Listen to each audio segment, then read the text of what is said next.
किसी ने बड़े कमाल की बात कही है कि ताकत आवाज में नहीं सोच में होनी चाहिए, क्योंकि फसल बारिश से होती है, बाढ़ से नहीं। हाय गाइस, मेरा नाम है आरजे कार्तिक। आज की कहानी आप में से किसी दोस्त ने मुझ तक पहुंचाई है। ये कहानी किसने लिखी है मुझे नहीं मालूम, लेकिन ये कहानी बड़ी कमाल की है। ये कहानी एक महिला की जो लिखती है कि मेरी उम्र लगभग 50 वर्ष है और मैं एक ऑफिस में काम करती हूँ। मेरे घुटनों में दर्द रहता है, बड़ी समस्या होती है आने जाने में, लेकिन क्या करूं, फैमिली चलाने के लिए, घर परिवार का खर्चा निकालने के लिए जॉब करनी पड़ती है। एक दिन ऑफिस से निकली, घर के लिए बस स्टॉप पर पहुंची। वहां जाकर के देखा तो हमेशा की तरह मेरे बैठने के लिए जगह नहीं थी। पहले से बहुत सारी भीड़ थी। बहुत देर तक इंतजार करती रही। फाइनली एक बस आई। बस में जब अंदर चढ़ी तो देखा वहां भी बैठने के लिए जगह नहीं थी। अचानक से एक आवाज आई कि मैडम, आपके लिए सीट खाली है, बैठ जाइए। मैंने पीछे मुड़कर देखा तो मैडम कहने वाली जो थी वो एक मजदूरन थी। वो भी अपना काम खत्म करके ईंटें गारा ढोकर के शाम में वापस अपने घर के लिए रवाना हुई थी। मैंने गौर से देखा तो मुझे लगा कि ये चेहरा तो मेरे साथ में वहां बस स्टॉप पर खड़ा था। मैंने ध्यान ही नहीं दिया। मैंने उनका शुक्रिया अदा किया और कहा कि धन्यवाद बाई जी, आपने मुझे मौका दिया बैठने का। मुझे अच्छा लग रहा था। मैं ऊपर वाले को बार बार धन्यवाद कर रही थी कि क्या बात है, इतने अच्छे अच्छे लोग दुनिया में हैं। थोड़ी देर के बाद में मेरे पास वाली सीट पर एक महिला बैठी थी। उनका स्टॉप आ गया, उठ करके चली गई, सीट खाली हो गई। मैंने फिर से उनसे कहा कि बाई जी आकर के बैठ जाइए, लेकिन इस बार वो आकर के नहीं बैठी। सीट खाली थी। एक महिला और उस बस में खड़ी हुई थी जिनके हाथ में बच्चा था, रो रहा था। वो जो बाई जी थी उन्होंने उस महिला को सीट दे दी। थोड़ी देर के बाद में उनका भी स्टॉप आ गया, वो भी उतर करके चली गई। मैंने फिर से वो जो मजदूरन थी उनको आवाज दी, उन बाई जी को आवाज दी कि आइए बैठ जाइए। अब फिर से सीट खाली हो गई है, लेकिन वो मजदूरन एक पोल को पकड़ के धक्का मुक्की में खड़ी थी, वहां नहीं आ रही थी। अब की बार उन्होंने एक जो बुजुर्ग थे उनको भेज दिया और कहा कि आप जाकर के बैठ जाइए। वो जो वृद्ध जन थे वो आकर के बैठ गए। सीनियर सिटीजन थे, उनकी उम्र 75 से 80 के लगभग बीच रही होगी। वो आकर के बैठे। उसके बाद थोड़ी देर बाद उनका भी स्टॉप आ गया। वो भी उनको, जो बाई जी थी, उनको धन्यवाद करते हुए कि बहुत अच्छी हो, आपका धन्यवाद कहते हुए चले गए।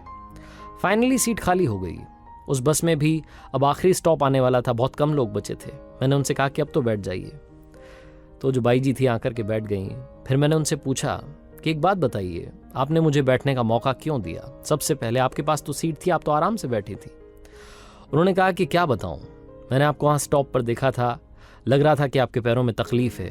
जब आप बस में चढ़ रही थी तब भी लग रहा था कि आप बड़े दर्द में हैं। तो मुझसे रहा नहीं गया, मैंने आपको बैठने के लिए जगह दे दी। फिर मैंने उनसे कहा कि 2-3 बार सीट खाली हुई, तब आप बैठ जाती।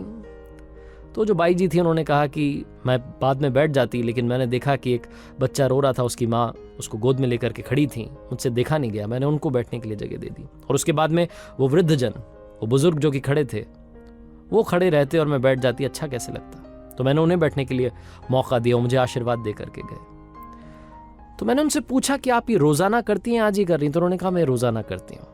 मैं क्या बताऊं मैडम, मेरे पास में पैसे तो है नहीं, मैं कुछ दान तो कर नहीं सकती हूँ, मेरे पास में कुछ भी नहीं है पुण्य कमाने के लिए। कभी कभी रास्ते में से कचरा उठा करके साइड कर देती हूँ, कचरा उठा देती हूँ, पत्थर रखे होते हैं उन्हें बीन लेती हूँ, साफ कर देती हूँ रास्ता। कभी कुछ मेरे पास में होता है खाने के लिए तो जानवरों को दे देती हूँ। और यहाँ बस में मैं तो कर लेती हूँ मेहनत, मुझे कोई दिक्कत नहीं है। जब मैं देखती हूँ कि ऐसे लोग जा रहे हैं जिनको खड़े रहने में तकलीफ हो रही है, परेशानी में है, तो उनके लिए सीट दे देती हूँ। ये सीट कौन सा, हमें घर लेकर के जाना है। ये छोटी सी यात्रा जिसमें वो कहती हैं कि मैंने काफी कुछ सीखा। और वो जो बाई जी थी जो मजदूरी कर रही थी, उन्होंने मुझे पता नहीं कितना बड़ा लेसन दे दिया। दुनिया में लोग कई बार सोसाइटी के लिए कुछ कर रहे होते हैं, लेकिन दिखावे के लिए कर रहे होते हैं।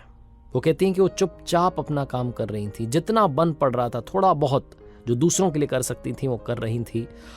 और उन्होंने मुझे उस दिन सिखाया कि जिंदगी में आपके हाथ में जितना कुछ है, जितना कुछ आपके पास है, अगर आप वो खुशी बांट सकते हैं तो बांटिएगा जरूर।